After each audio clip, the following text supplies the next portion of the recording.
Tensions remain high in the Black Sea after a confrontation last month between a British warship and the Russian military. Russian planes buzzed the British destroyer and issued hostile warnings. All of it happened in the same region where the U.S. and dozens of countries are now holding military exercises. Russia recently threatened to bomb foreign warships that pass through what it considers to be its territorial waters off of Crimea. An American destroyer, the USS Ross, departed the port of Odessa to lead those military drills, and Holly Williams is the only U.S. network correspondent on board.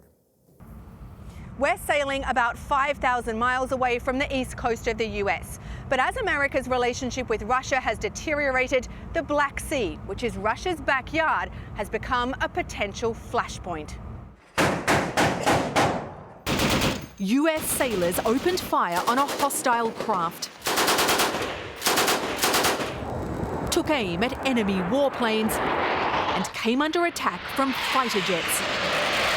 But this was just a simulation, a live-fire military exercise with 28 US allies.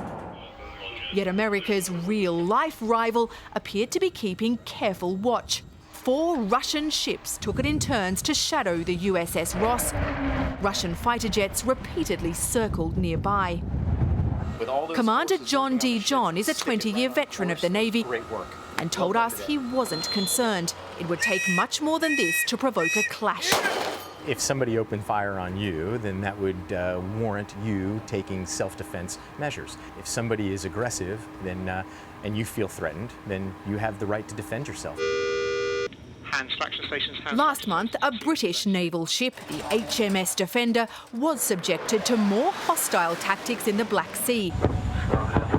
The UK government denied Russia's claims that it dropped bombs in the British ship's path and fired warning shots. But the Russian military did threaten to attack. If you don't change the course, I'll be fired.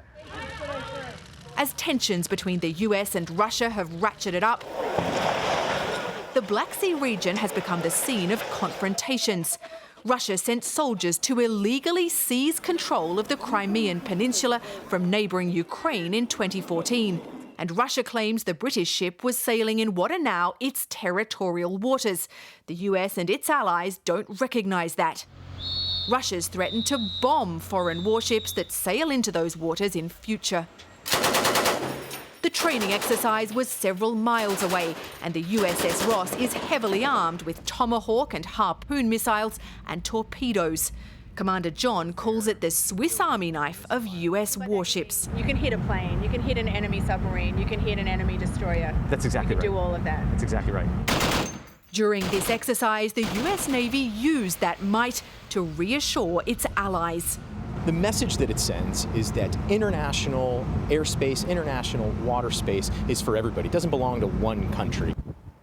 The US says it's committed to maintaining security in the Black Sea, and that's crucial for America's friends in this region, many of them countries living in close proximity to Russia and fearing Russian encroachment.